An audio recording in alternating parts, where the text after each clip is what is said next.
So, folks, we are on the verge of another government shutdown extravaganza, i.e., it's one of the rare occasions where the Senate Democrats get to exert some power and make demands of the Trump administration. That's right, folks. That's right. It's time for our leadership in the Democratic Party to show what they've got and to lead us to victory. That's right. Chuck Schumer is stepping up to the plate, and he's ready to knock it out of the park once again with his keen negotiating skills and his incredible talent for realpolitik. Except that it's Chuck Schumer. So, even relatively middle of the road Dems and commentators in the press are calling it absolute and complete bullshit. Josh Marshall over at Talking Points Memo did a great job today talking about this because it's just bullshit. Essentially, to break down what the plan being put forward here by Chuck Schumer and the Dems in the Senate, one might think, well, they have leverage, right? So what could they do with that leverage? Well, they could force the government to shut down, effectively stymieing the president's agenda for an undefined amount of time until the Republicans decide to capitulate to Democratic demands. That is, in fact, one hell of a piece of leverage, actually. And what are Chuck Schumer's demands? Are they restoring Medicaid funding? Are they, ending the tariff regime? Are they, I don't know, instituting a universal basic income or preventing the National Guard from being mobilized to occupy U.S. cities? Or an end to ICE and the ICE detention facilities that are being built? No. None of that is what's happening. Instead, the proposed plan is essentially that elected leadership under Chuck Schumer is going to go out there and make the argument that, well, we only have one thing that you guys need to capitulate to us on, and it's to extend Obamacare funding and subsidies until after 2026, and then you can let them expire. That's it. That is the one ask. What effect this would have is essentially that it would soften the blow to people who are receiving plans on the state markets for healthcare, the state marketplaces that were put in place by Obamacare. It would basically prevent the costs from suddenly skyrocketing as we go into next year. But that is a pretty weak ask. That is, and not only that, it's not fighting to maintain them along with everything else. It is just to maintain them through the midterms so that no one gets no one affected by these healthcare premium or healthcare monthly payment price hikes gets too hurt in the next year and a half. That's it. That is what actually they are going for. And I think it might be time to do another call-in stream where people call in to Chuck Schumer or call in to their their senators.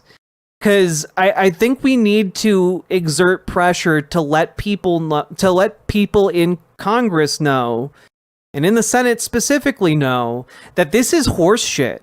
Like, Chuck Schumer kicked the can down the road here, and this is absolute bullshit. I hope Charles in charge consulted the Baileys for hours on this. Oh, I'm sure he did. He went to his little dream world cabin and visited the Baileys and was just like, well, you two are my best invisible friends, and I can't imagine having a life without either of you. I know this is kind of a weird throuple situation, but I feel really close to you guys. And I really needed this. He takes a long drink of whiskey. The Baileys? What? Oh, in case you guys are missing, are you doing a Peterson? I'm doing a Chuck Schumer. In my head, he sounds like Jordan Peterson. The Baileys are an imaginary couple that Chuck Schumer invented like 15 years ago as a stand-in for his voters. Instead of actually talking with his constituents, he just made up the Baileys as like an imaginary family that lives in his district that he imagines agreeing with him all the time. It's very weird and bizarre. They are his literal imaginary friends. He has an entire like backstory for them and like different life happenings for them all the time. And it's weird, and I can't believe this loser controls Democrats in the Senate. And so I just want all of you to know, I think it's time for new leadership in the Senate. I think that we need to get this guy who invents voters instead of talking to them. We need to get him out of leadership. We need to call our senators and put a stop to this shit. Because this is insane. Is this real? WPG Squirrel. It is very real. He's talked about them in interviews for years. He wrote about them in his book. He's been actually asked multiple interview questions about the goddamn Baileys. So this is just going to make Republicans look like they're compromising with Democrats if they go with it, resulting in them looking reasonable to voters before 2026. Yes, exactly, Jenna Sparks. Like, this is bad politics. It doesn't galvanize Republicans to like stay out of the race or not vote. Instead, it encourages them to see the Republican Party as normal, as like having reasonable demands. And like, the reality is everything in this bill is insane. It is insane. It is an insane bill pushed by insane people who are disconnected from reality. Okay? And like, they are going to come across as reasonable in Republican circles. And not only that, it's going to eliminate some of the pain that some of the most likely voters feel around the 2026 midterms. It drains wind from the sails of the Democratic effort in 2026. And instead, it gets nothing from the biggest point of leverage we're going to have. Absolutely nothing. And like, this is something where I'm sure Democratic leadership is talking amongst themselves and being like, well, see, our voters will think we are geniuses. We've saved them so much money. We get to run on how much money we saved them in the 2026 midterms. Harumph, isn't that good? Harumph, harumph. And like, they're so out of touch. They do not realize that the vast majority of the Democratic Party is paying attention to this, and they see it for the bullshit it is. All of these people are just isolated and out of touch, and they need to go yesterday. Yesterday. They need to be gone.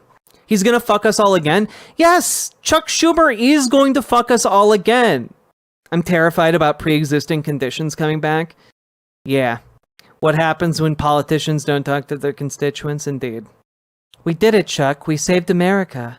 They're not out of touch. They want this. No, I think that in some of these cases, they think they're playing good politics. I think that some of these people have been convinced by the pundit class, not the pundit class, but like the consultant class, the consultants that they hang out with. I think they've been convinced that the solid, safe political move for their career is to sit back and do nothing. Whether it's because they're going to get a cushy lobbying job, or it's because they are, they think it's good politics. It doesn't matter. These Dems being more weak, soft, and smooth-brained than me, that I'm gonna drink a gallon of man milk in protest. Whoa. Man milk? Was that brought by the milkman? Thank you for the $5 dono, Alexa Crab. I do appreciate the support. I think that establishment Dems care about keeping their positions, and they think it's good politics to do nothing and allow the Trump administration to constantly fuck up. I think they think that is sufficient in this time for them to keep their power and take it back in 2026, and they're wrong. They're just fucking wrong. Is he even going to invent an excuse this time? The last time the excuse was so idiotic. I mean, he'll try.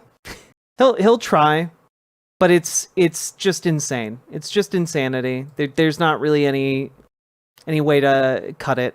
It's the 2016 Hillary strategy all over again.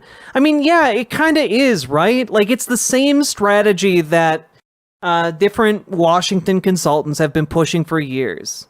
Like, what's his face? The guy who's bald and old as hell.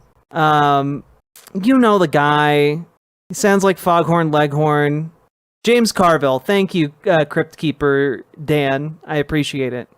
It's just so infuriating the time we live in. I don't know that guy. You look. If you don't know him by name, you've definitely seen him before. Because he looks like a scary extra in an Indiana Jones movie who's going to, like, have his face burned off by the end of the film. Okay? Look, you've definitely seen this man if you pay any attention at all to politics. You might not know his name, but you've definitely seen him at least once. He looks like he wants to show me short horror stories on late night HBO in the 90s. He does look like that. Also, here. He's a scared old man, and you can just see it. And his rambling and incoherent shit, and he's at 71% approval in the polls. He does not care. He doesn't care. The Supreme Court doesn't care. Yeah, anyway, that's James Carville right there. He doesn't care. Anyway, this is the time we live in, and I feel like I'm on crazy pills. Riverboat Jack is going to town. All the viewers gather round. Twitch and YouTube is where she streams. All that content is bursting the seams. Politics, dating, plenty more. Her sense of fashion you'll adore. So grab your stuff and hop aboard. We're going straight to Jack's Discord. Riverboat Jack.